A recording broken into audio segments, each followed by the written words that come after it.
I have the instructions. I off the top of my head, I don't know where, but that would be going to Catalyst Swarm, correct? Yeah. Okay. I have those instructions. Thank you for reminding me.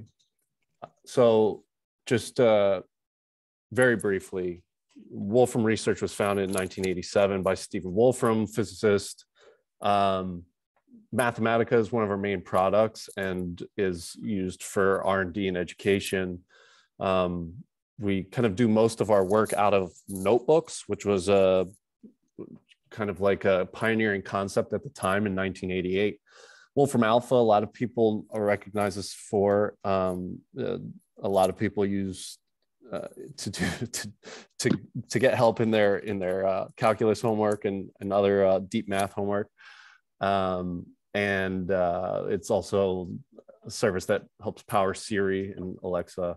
And then Wolfram Blockchain Labs was founded in 2018. And what we've been doing is integrating blockchains, and the direction from there is to provide analytics and essentially Oracle services, computational facts. So one of the directions of analytics is governance analytics. You know, as we run all of these different experiments on how to bring communities together, we just see an explosion of data. And how do you wrap your heads around that?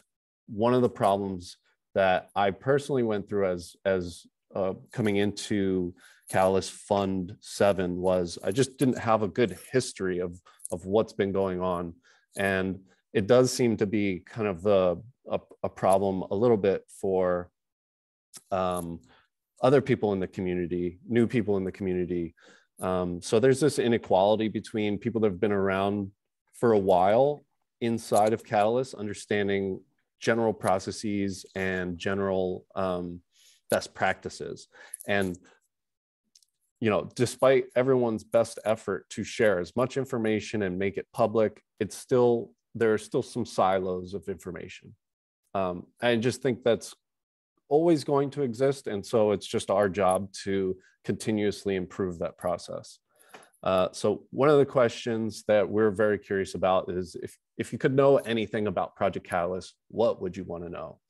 And I was hoping to get people to kind of just put into the chat just some thoughts. And this can be anything from vital signs, it can be dashboards, it can be historical information, key statistics, different like what's the correlation between the overall scores coming from community assessors to funding. So let's see, I'm looking at, let's see, am I seeing the chat of the breakout room? Okay, Rodolfo, okay.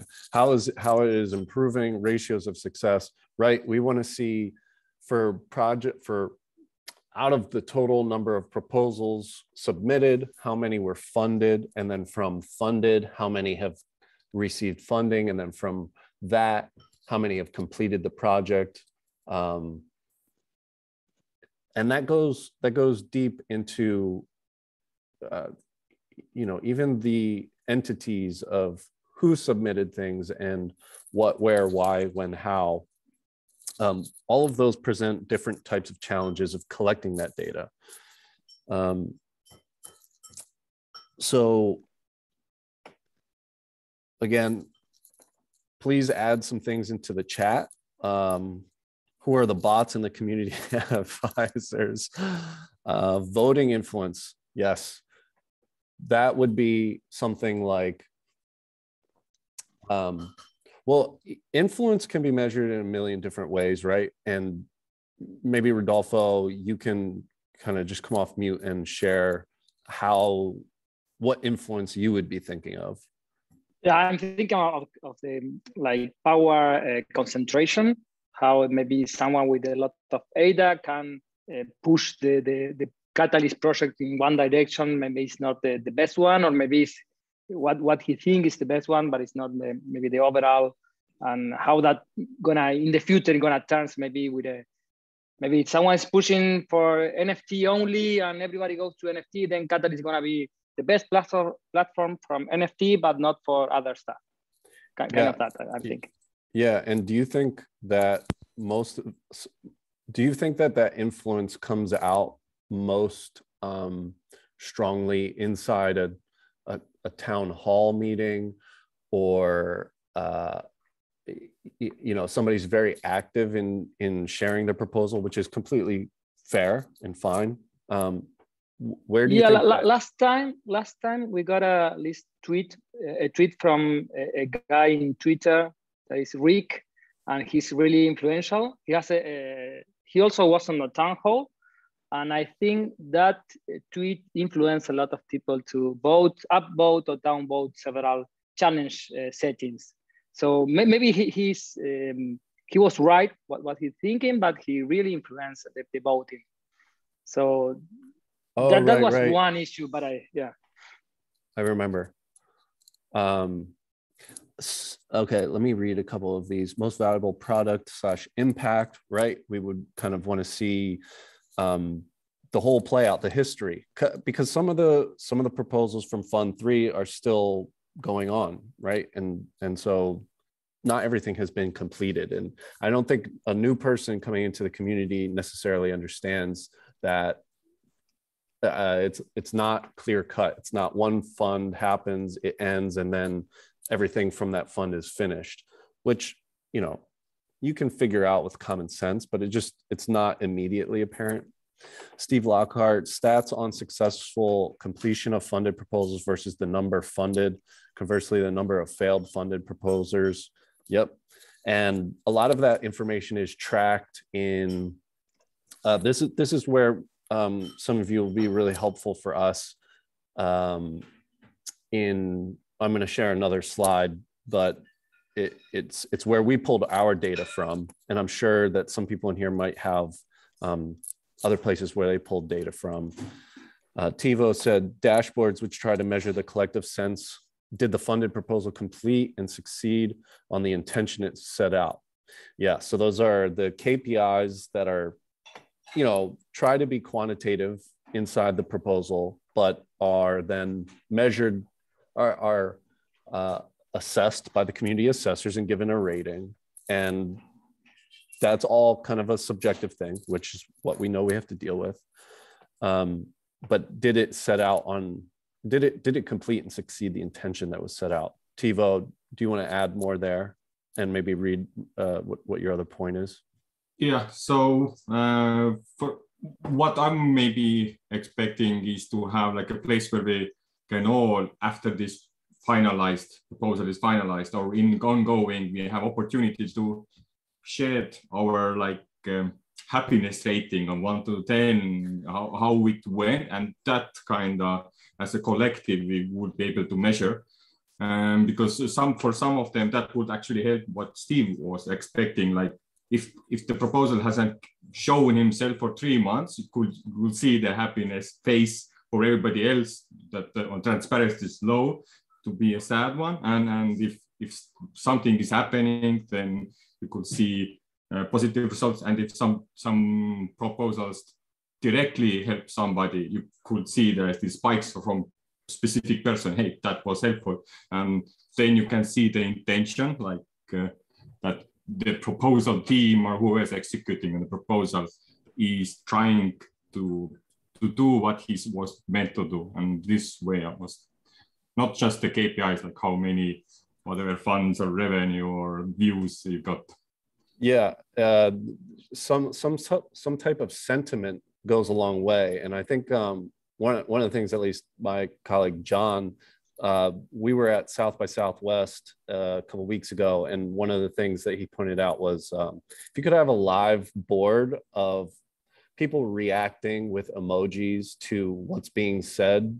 I mean, even in Zoom, when somebody throws up a thumbs up or a wave, it goes a long way. If we could track sentiment with emojis or just a positive face. I'm not sure if that's exactly what you were saying, Tivo, but how do we enable like a current feeling or sentiment on a certain project would help a new person at least pull from people that have seen the community for a while and understand this is a good project going forwards, or at least to share their feedback in that way. Let me read a couple more of these. Steve Lockhart, there are people who say many proposals have failed, and for myself, I don't know where they get that info. Yeah, so we're going to somehow we have to determine what's failure and what's not, which is not easy. I did see a hand pop up, so maybe let me see if Ellen, did you put anything in the chat? Okay, let me just read through these real quick, Ellen, and then I'll call on you. Trends on some whales vote. Oh yeah. What John say? I'd like to see if trends emerge from callous rather than kinds of things that seem common. Right, a historical view of what's occurred from Fund 1 to Fund 8, and I think what there is a lot to learn there. Some of the stuff that we tracked, at least in our initial discovery phase, just gives you a better trend for how many were submitted, how many were funded, how many have completed, and those things give you an idea of, well, what sections of the challenges actually do get completed, and are we seeing a disproportionate number fail in a particular direction? Could really inform us in the future. Long term. I think what I was Go ahead, John. What I was also thinking of is like just to give people background, we went to South by Southwest, and it was really interesting because essentially a lot of blockchains were focused on NFTs. But as you might think about anything else, what might be useful is finding the next interesting thing. And kind of, it would be interesting to see, looking backwards, if Catalyst has helped to incubate kind of some next interesting things, but you can only kind of do that by looking backwards. Ellen, why don't you go ahead and share?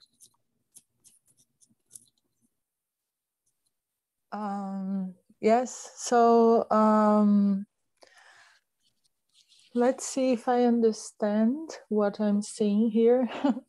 It's just I did for the first time the Catalyst as a CA, and I think you, in this slide, you were asking if you couldn't know anything about the project, what would be.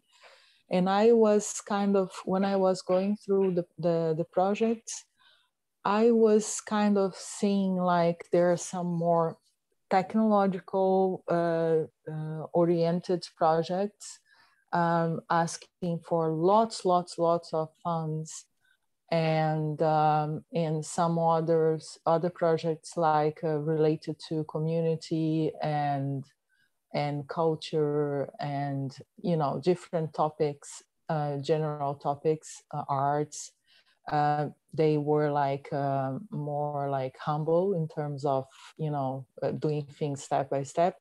So what I was thinking, it would be interesting to see how much the projects are asking, more or less in average, and the areas, the demographics of the proposers, for example, where they are from, in the globe, and things like that. I think it makes us kind of think about a fair distribution and things like that, because I've been searching like AI and robotics for my PhD, and I've seen like some data from IBM and from others that were showing, like, for example, in AI, a lot of money was put in, millions and zillions in like AI research, and the projects didn't continue. Sure. but we always kind of, we have this thinking in society that some projects, you know, it's you know, they're more sexy than others. So in high technological projects can be like that. And I think it would be interesting to see these kind of data, because then we can see where the funds are going, for which direction, and etc. What do you think about that? I like it. And yeah, what you're asking, what you're kind of hinting at directly is, what is the impact going to be of where the money is spent? What is the ROI? That's something that John is really focused on as part of our team. Another thing is you're bringing up entity and demographics, which is a tough problem, because one of the things we bumped into was if you wanted to track entities, like who submitted a proposal through IdeaScale, that's to make that data computable in order to do large scale analytics. We need access to IdeaScale's API, and that's not publicly available. It was, and this was pointed out to us in two ways. One, we couldn't find a way in ourselves to have access to it. And then also one of the other proposals, AdaGov, which I'm not sure if they're in here or not, you know, shared that this was attempted in the past, and there are some difficult. Okay, Ro, maybe I see Ro in the chat. Maybe you want to come off mute and just kind of say what's the challenges there and how we might think about going through this together. Yeah, can you hear me okay? Yep. So I think the biggest component is a lot of these metrics would be amazing to have, but they're not captured in any concrete or systemic way. Then you have these three categories of projects: ones that are presenting deliverables, ones that are offering services, ones that are research and development, and it's unlikely the metrics could work uniformly across that. But obviously our biggest problem is our capture utility right now is this proprietary idea management software. And yes, as you said, getting data from it is extremely tricky and doesn't seem to be prioritized by IOG as well. And that's the sentiment behind that would be interesting to know. One of the key factors slowing the progress down is not understanding that sentiment. Is there a good reason? Is there something coming down the track? Is there some cooperative partnership? Is there a product fit for purpose being built, etc.? So, I mean, those are all the kind of factors that you have to play in. I'm not sure if that kind of wraps it or sums it up very well. Yeah. And you had previously mentioned that, you know, scraping the website was kind of against terms of service. And obviously, like, we want to play in the certain rules of how IdeaScale works, but it wasn't immediately clear how to access it, essentially.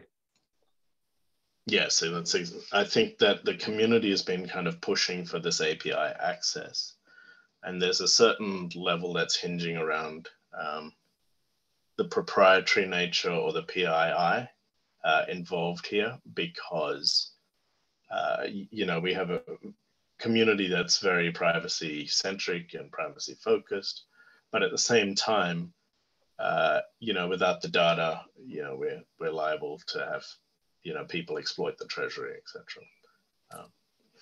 Gotcha. It'd be good to understand your perspective on, you know, reputation-based systems, and, you know, whether the disclosure of PIIs to somewhat needed in that process, or how, if Wolfram is looking at any kind of analytics around that and the behaviors of people under these different modes.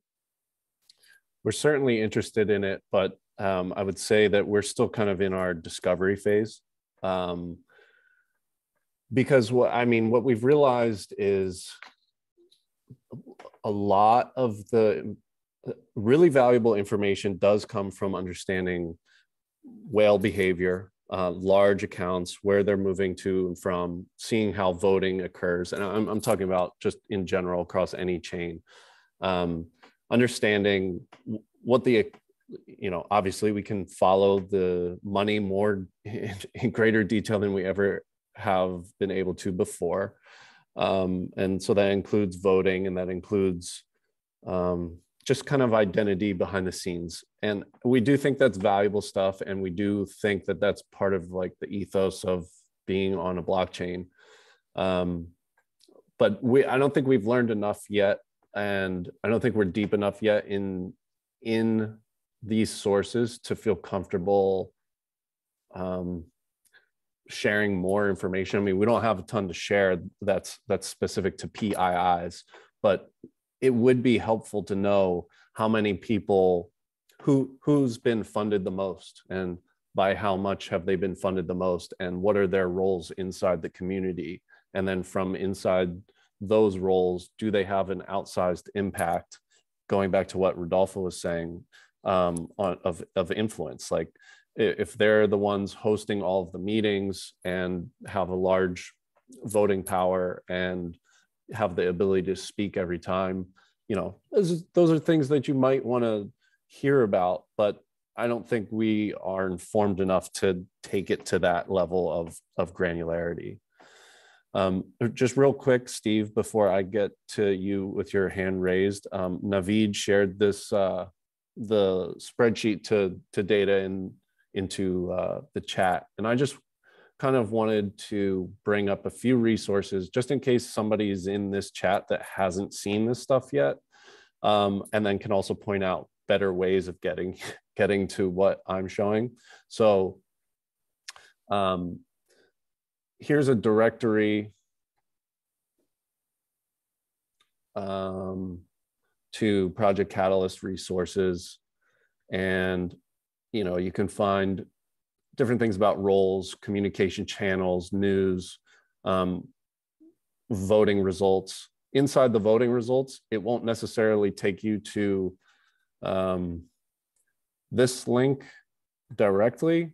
You kind of have to get to it tangentially, but this is where we've pulled most of our data from these Google Sheets. And these will show you to what I think is the most granularity of voting result from each fund.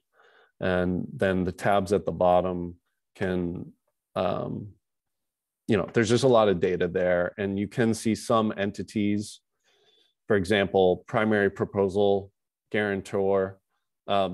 This is some entity data here, who voted or who submitted the proposal and got funded. And so this is just kind of something that we've recently become aware of. We're still trying to understand each one of those things. And then there's a Treasury Spreadsheet.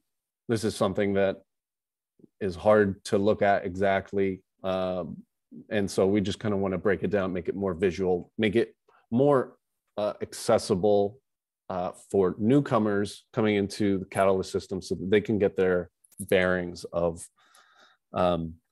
just how to think about this place. And Steve, let me cut over to you, and you can share what you wanted to say.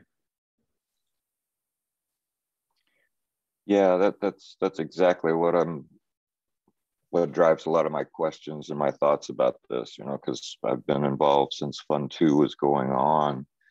And over this time period, like I've been on some proposals, some that got it and some that didn't, and like what we noticed, there was one fund that was on two different proposals, and they both lost. And the average, it was like right about the time they started reporting the ADA totals, right, and the number of voters. So they're going to give you specific wallet addresses. What we noticed on both of those proposals was the yes votes, the wallet size averaged about 100,000. and the no votes on one averaged like 210,000, and the no votes on the other averaged over 300,000. And so for me, you know, if I think that I'm long term, you know, if I'm involved with community hub building and education, you know, that hasn't got specific KPIs in the sense that a DAP or something like that would, you know, then I see that large wallets are voting me down, you know. And so like if I see that they will vote yes on some, right, as a chronic proposer, then I could say, all right, if I can learn how to write a proposal that actually satisfies what this guy's clearly concerned about, then I know how to market myself better. And this is kind of a problem. We've got, you know, tens of thousands of wallets registered to vote, but we don't know what fucking motivates these people. I mean, not really. You know, we really don't. You know, you can have 10,000 people. Well, yes, but you know, if they've got 100 data or 500 data pop in there, you know, and one whale says no, you know, then you got issues and you got a problem with marketing, right? You're marketing to the wrong people, you know, and you got to make your case to the people who have a lot of money in the system. And right now, it's hard to know that, right? We think that we all know what the metrics are, you know, sincere people with skill and experience, with realistic goals and realistic projects. And yet we see one after the other get shot down for reasons that are unknown to us. And that's, to me, that's the value of statistics. And that's why I'm like, I think if you know, to John's point, you know, how to balance security and privacy, you know, like if you're in here, right, making proposals and doing these Zoom calls and everything, you know, your expectations of privacy are like Chris Rock's. You know, you have no expectation of privacy, right? But, you know, if I'm just a voter, right, and I'm not getting involved in the politicking of proposals, I can be anonymous, you know. And if I've got 500,000 data, yeah, it's hard to miss a 500,000 data wallet. So I don't expect that my wallet is anonymous, but I can maintain my own anonymity. So those kinds of things are kind of where all my thoughts come from and why I've been chatting it up there in the chat. Yeah, totally fair. And we're kind of coming from a similar angle, which was how should we think about this proposal and like what works? So, you know, but you know, I attended a breakout room from TiVo so that I could learn more about how to structure my own proposal. And so there's a lot of different levels to how do we want to market this, and also just as a newcomer to the space, there's a learning curve, and if we can dramatically reduce the time it takes for them to wrap their heads around what do I need to do to make a good proposal that, you know, is still valuable for the community, but also gets approved and funded. I mean, you know, because we really have head scratching things happen in these funding rounds, you know, or at some point last summer, I don't know if it was Fund 5 or Fund 6, you know, there was a proposal in a Grow Africa Challenge. And for me, the proposal was semantically, it said nothing. It had a great title, you know, about making pharmaceutical companies do their business in Africa on the blockchain. Sounded great. You know, there was nothing in it. And then when the voting totals came in, was this huge numbers, hundreds of millions of ADA voted for that proposal. And it didn't make any sense to me, you know, because like there was no content in the proposal itself. You know, there wasn't a realistic plan. There wasn't a real thing to do there.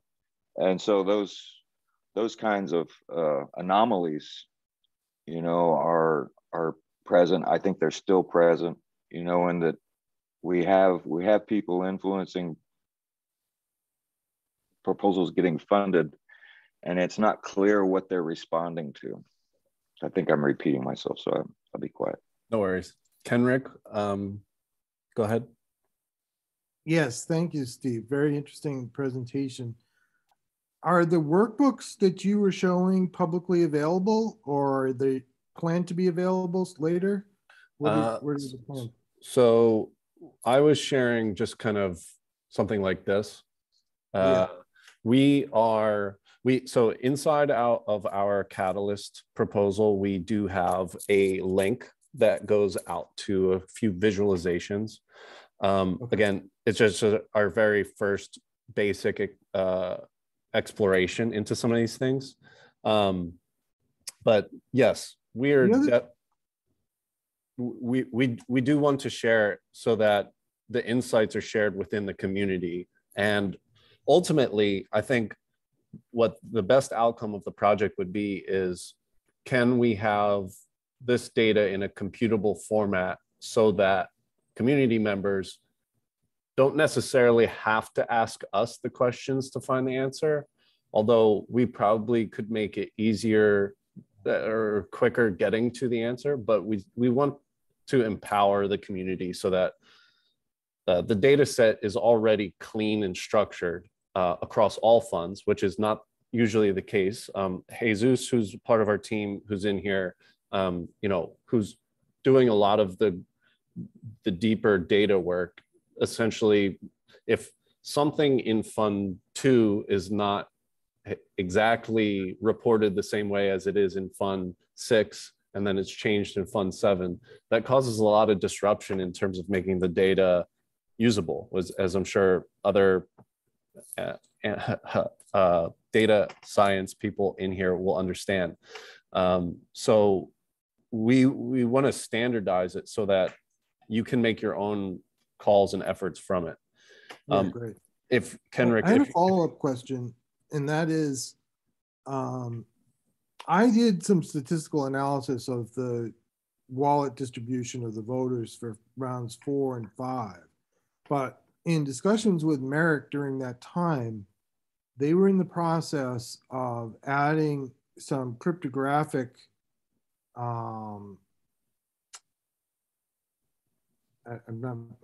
the right word isn't coming to me, but it was, they were there. I thought that either in Fund 6 or Fund 7, they had kind of obscured some of the information with regard to the voting, so that even if you have access to the Juramunder chain, I'm not sure that you can get the same statistical analysis again. So I'm curious. I haven't looked at the more recent funds.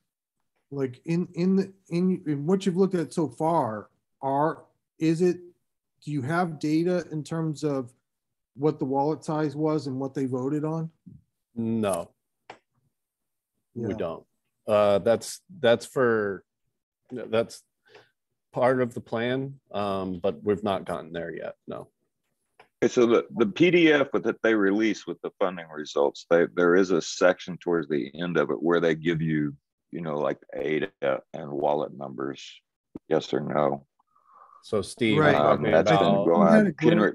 Merrick had given us more granular information for the funds, essentially 3, 4, and 5, and that is available. I see someone just put a link to our reports, and so either in there, and I can put another link. I can put a link to the data, but it was my impression from Merrick, and I didn't have a chance to follow up with him, that starting in Fund 6, they had put some cryptographic layers on top of the voting process, such that you were no longer able to get the granularity of the size of the wallet and what they voted on. But I feel that even if you don't have that specifically, it's really important for the community to push that, at least at a statistical level, you have the distribution of how the votes were distributed per project. Because just as Steve described, the whole point of our project was to kind of explain to the community that if you follow this path of one vote, one coin, or one coin, one vote, that is a process that is going to centralize itself. It may not be very centralized right now, but the end outcome of that is a corporate model in which, you know, it's a fight to be the largest wallet holder, or rather a consortium, more likely like a consortium of the largest wallet holders that are collaborating with each other. So this kind of statistical data and tracking it and how it evolves over time is going to be crucially helpful to the community. So it's great to see Wolfram working on it, and Totally. seeing the results. And I have Merrick's email, and he is the developer for Duramonger that's working on this. And so definitely worthwhile to reach out to him. Totally. Thanks, Kenrick. I'm sure we would, build off of some of the stuff that you worked on, and also thanks for informing me a bit deeper about what, obstacles that you've bumped into, because I'm sure that we're all dealing with similar data sets, and we're going to bump into the same things. And so if we can save some time and anguish. I'll let Ellen go next, but also, Jace, I'm a raving Mathematica lover. So I'd also enjoy working with you. It's such a fantastic tool. Awesome to hear. Yeah, we would love the collaboration. Okay. And yeah, I mean, if we do have a Mathematica users in here, and you doing some governance analytics or blockchain exploration, it's possible to do in Mathematica, and we would love to share your work. So if you're just kind of playing around in there, feel free to share it with me or John, and we'll make sure it gets in front of more people. So thank you. Yeah, Ellen. Oh, hi. Is to comment what I think it was Steve said is about what motivate people to vote. This, if I understand, it was this. And then it just reminds me of Cambridge Analytica, the emotional impact. And what I mean emotional is not just what could touch your hearts, but also like basic feelings, like, I see, I'm in a Brazilian community in Cardano, and I see a lot of people, they are just motivated by, by the speculation, like making money, and for the comments. So, and for the global health care, I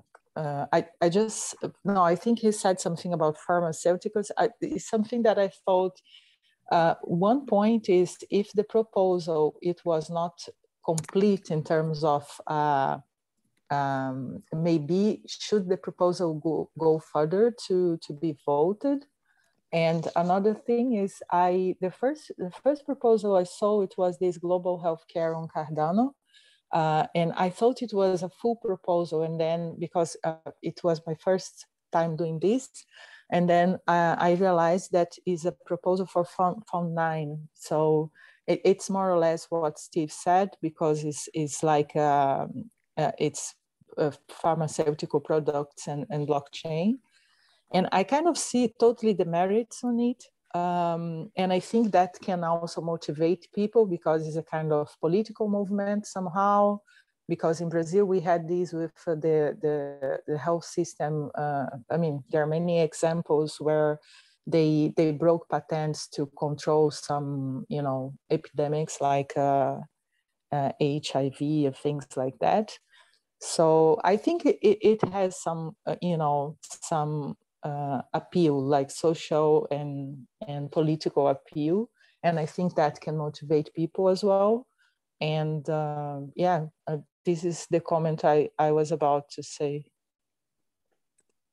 Are you, Ellen, how many funds, have you submitted proposals? And if so, how many funds have you participated in?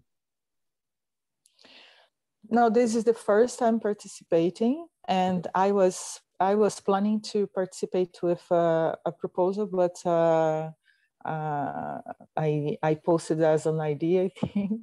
So I will propose for the next fund. But I'm doing CA, so this is the thing. Is like, but I'm also, for my proposal, I'm thinking about how a DAO as a governance for funds get through a platform, how we are going to manage it. So I've been thinking about this, like and in different cases, I'm also thinking, how we can really see the politics of everything if we kind of evaluate this data, like where the funds are going. And I mean, I kind of understand some proposals like very complex and need people to work. They need more, and they might be technological, but sometimes it's just a kind of spark of the moment, and they don't continue, but then they take. I think you know what I mean. So this is the thing about distribution, like where we are putting our energy and our attention and all that is happening, around us. And not, I think. Right. And I mean, if you feel overwhelmed by the amount of information here, or need kind of a direction for just understanding what's the historical layout of Project Catalyst, that's something that we'd really like to offer. So if you have questions, feel free to reach out to, let me just make sure that my email's in this chat. If anybody here in the chat has questions that they're thinking about after this session that they'd really like to know, I definitely think that we're exploring most of what I've seen in the chat and what I've heard come out of everyone's mouths. We're exploring those statistics and visualizations, because those are also things that we personally want to hear about. Tivo, go ahead. When at the early you asked what we want to know, I actually had in the text box two things. One was the dashboard, and another one was like a process mind map and like a project management way to see what's happening in Project Catalyst. For now, as much as information I have gathered, I have understood there is no such thing. But it's not unclear, is it on purpose so that the community creates its own version of that, or it's something just they kind of had like the high level, like the governance white paper, and just, okay, let's start, let's create the most basic thing you can in like one document, and let's just run with it. And now it's just gotten so big that they don't even know, and they don't have the people to actually make the process about that. So in governance analytics, are anybody doing some kind of like activity mapping and making sense of what actions kind of cause or not cause like some other aspects of this innovation fund? Yeah, one of that, I mean, I've come to find this a little more fun to play with, but this is one thing that we were kind of looking at, which was which proposals got funded, which are all these little dots in here, and by the amount they requested versus the overall score. I found this confusing at first, but I kind of found it helpful, because if you were to imagine, what score do you think you would need to get from a community assessor to most likely get funded?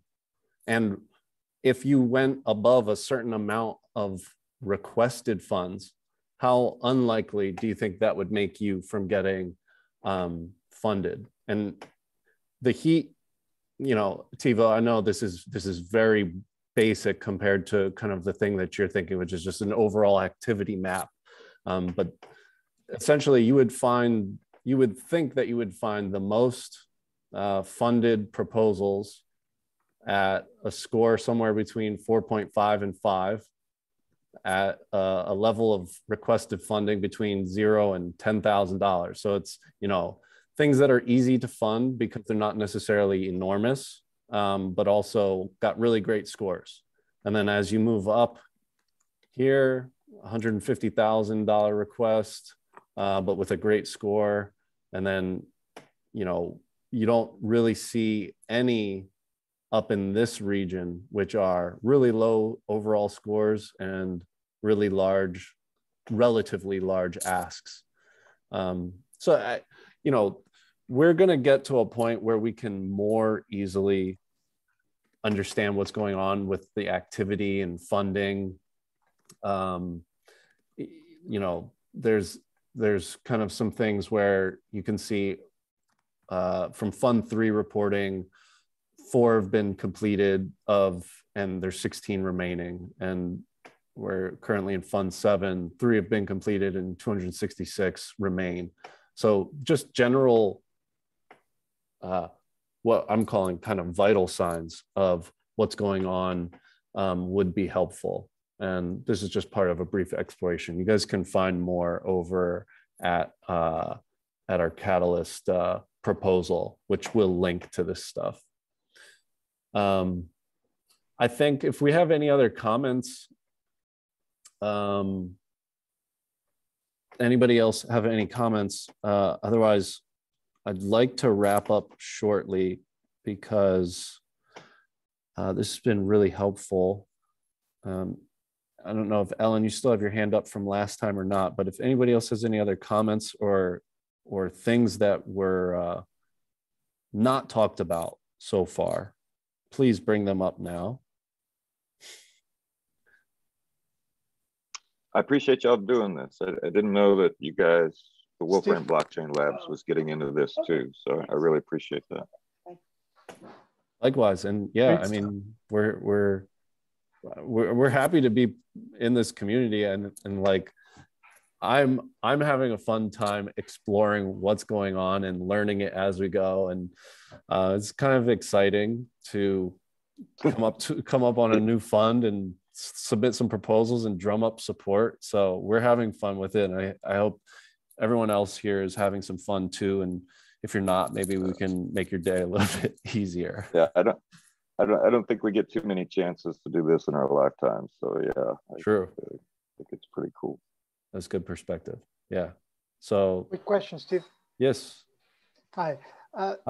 Are you working in any type of econometric model where you can see dependent variables and independent variables that are really defining if the funds, I mean, what are the variables that affect if the fund is successful or not?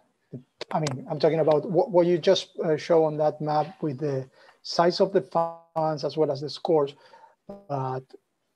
but then there are a lot of other variables that probably are not there, like team, Sure. right? Who was behind, if they were funded before on previous funds, a lot of different information. Yeah, Jesus could talk about this a little bit more. And sorry, my name is wrong on here. I think it's for some reason it gave me a weird name when I logged in. Not weird, it's John's name, but it gave me John's name when I logged into the Zoom chat. But no, all of that kind of stuff. So the stuff we had here is very basic, and that's because the kind of data that's in those Google spreadsheets is fairly basic. One of the things that's going to unlock the ability for us and others to do these kind of more detailed dives into stuff is to have access to all that stuff that's locked up behind idea scale. Once we have access to that API and we can access it in a programmatic kind of way, then I can start associating those with this sort of numbers here. Then I can look, okay, is team size associated with, the funding requested and then success? Is it based on, whatever information is in idea scale, then I can start associating with this. But based on that spreadsheet, there's only I think there were 8 columns essentially in each spreadsheet. And so, and some of those columns are actually slightly redundant. They're there for visualization purposes or for somebody else to track along, but they're redundant. So there's not so many things to look at, but there are a couple other things, like we're not going to spend the time talking about it here, but there were some other things that were kind of interesting to look at, like people who requested funding. They didn't get it, and the reason they didn't get it is because of the budget, lack of budget, because it went over budget, for example. So they had really high overall scores, and they had a large number of yes votes, but it turned out maybe they asked for $600 more than what was left in the reserve, and then at that point in time they failed. Now maybe it would help people's proposals if there was a chance to kind of regain, if there was some sort of phase where people could realize like, oh, okay, if I just knew that I could ask for $600 less, I would go ahead and do that, without, knowing at that point in time that, just by luck of, it's not necessarily luck, but by some sort of metric that's not easily controllable, that the fund ran out before it got to them and that sort of thing. We saw a couple like that, where it was like, these were really, in terms of overall score and the number of yes votes they got, seemed like, people liked the proposals, but, they ended up being very small percentages over what they needed, what they requested, like less than 10% in a lot of cases. Tivo. Maybe, but I'm not aware of what Wolfram or what your expertise are. However, and if you're working on AI, but I think where there is a lot of data and available data is in the CA and VCA process, which I feel like this is the breath intake moment where everything is getting like consolidated, and then breathe out moment where everybody can now see the results. And there is a lot of like nefarious activity, and also just activity what takes a lot of time, but computation could help us with or give some kind of guidance of, for example, again, sentiment on all of these assessments itself, or the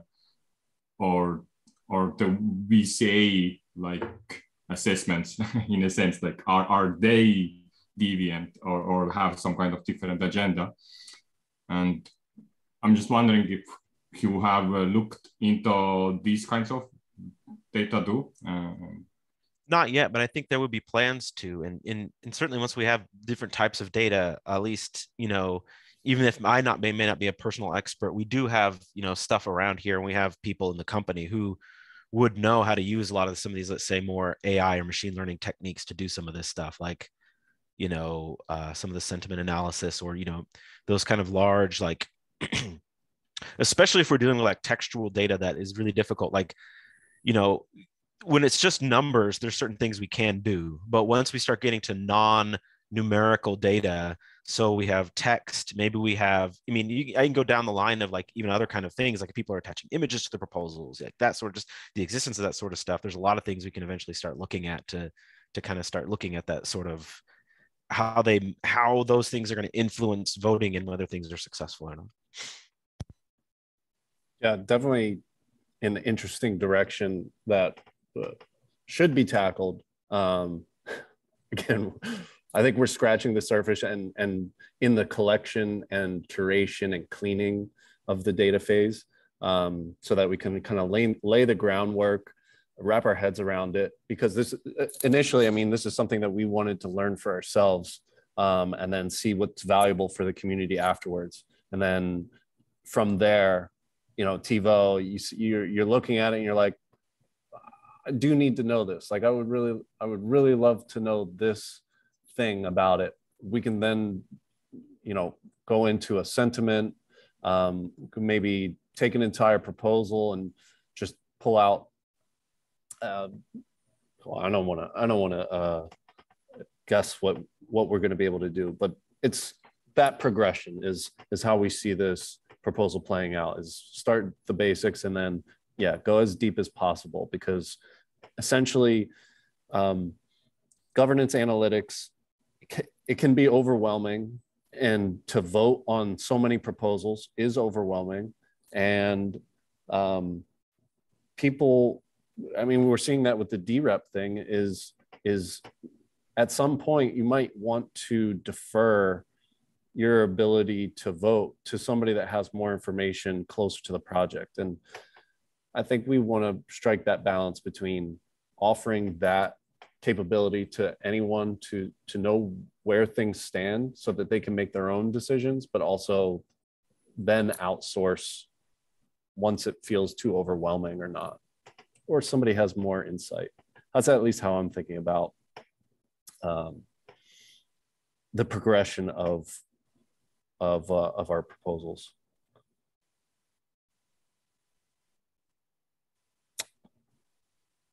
Anyone else want to share? Otherwise, we'll wrap it up. Extend to WBL. Do you have behind the scenes access? If for this, for governance analytics, no, there's no special, I wouldn't say any special access to this type of information. I think if there was, that should be shared for the community. That was kind of more on Oracle type direction, I believe, is what that partnership was about.